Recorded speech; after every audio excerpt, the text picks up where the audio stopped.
Today, we are bringing a profound conversion story that's unlike any other we might have shared before. Heads up, it's a beautiful story. It is based on true events. It'll surprise you and it'll warm your heart. We are talking about Sister Daisy, an American lady from a family of devout Catholics. She was interviewed by Brother Sabil Ahmed last year. Here is her story. Miss Daisy and her sisters grew up in a Catholic family, and their uncles were priests. Unfortunately, she and her sisters grew up in this conservative atmosphere where they learned that Islam was a very backwards religion.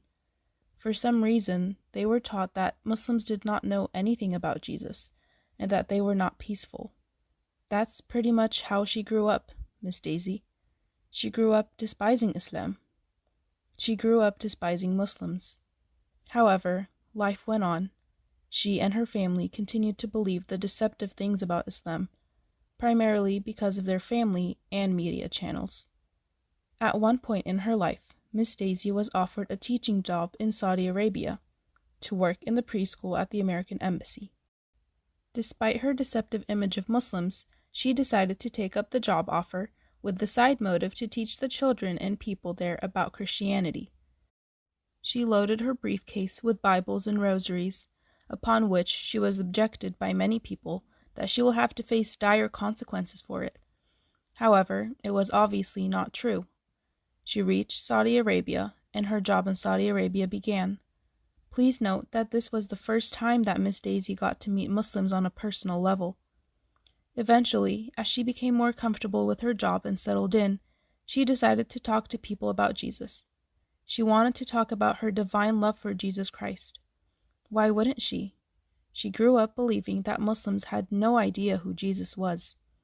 Daisy thought that Muslims were not civilized. In a way, she wanted to correct them. However, she was astonished as soon as she talked to some Muslims about Jesus. Whenever she shared a miracle of Jesus, peace be upon him, she was clapped back with 2 more. She could not believe that Muslims knew more about Jesus than she and her family did. Miss Daisy had thought that she might be put in jail for bringing Bibles with her. She was told that if she tried to bring peace and love in the Islamic culture, she would be put in jail for it. However, Miss Daisy's whole plan for the missionary work didn't really work out, probably because there wasn't much work to do. Muslims knew about Jesus. Muslims knew more about the miracles of Jesus, peace be upon him, than Daisy did. All the information was right there in the Quran, including a complete chapter named after the Virgin Mary, Maryam, Jesus' mother. Also, their culture was not barbaric. Muslims were peace-loving people. Islam was a peaceful and extremely well-sought religion.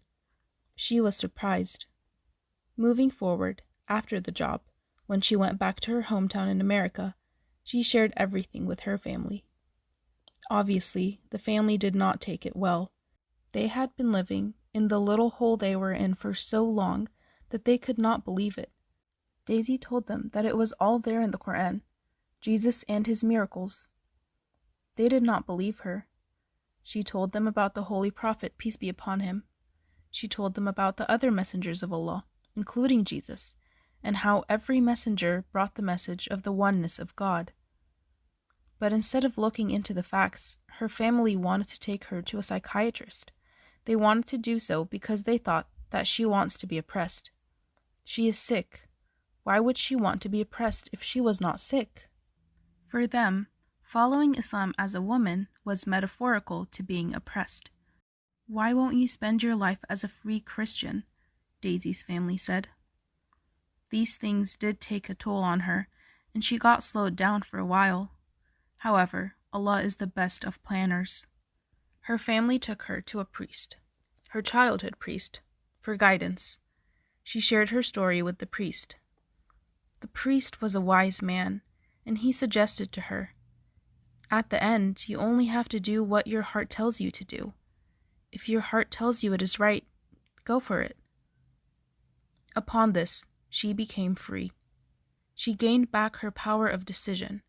She started to be rational, and she decided to believe in both, the Holy Prophet, peace be upon him, and Jesus, because that's what felt right to her. She continued to study about Islam and stopped going to church. After a few years, when she had her children in a Bible camp, the teacher told Daisy, "Today we will be telling the kids about Jesus. We will tell them about God today. Are you sure about your decision?" It was at this moment that she, at once, took her children with her and decided to make up her mind. Christianity didn't fit with her anymore. After a few days, she took her children and went to the Friday mosque. Eventually, after decent studying and research, she ended up going to the Orland Park Prayer Center and took her Shahada. She took her Shahada, the Islamic Declaration of Faith, with her children, and it was one of the most beautiful experiences for her. She learned how to pray and taught her children the same.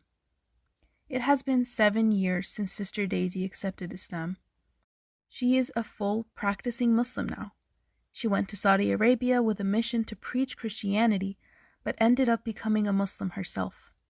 Indeed, Allah misleads whom He wills and guides whom He wills. May Allah bless Sister Daisy, Muslims, and Islam. May we all continue to become even better Muslims and spread this beautiful message of Islam with all our brothers and sisters in humanity. Ameen.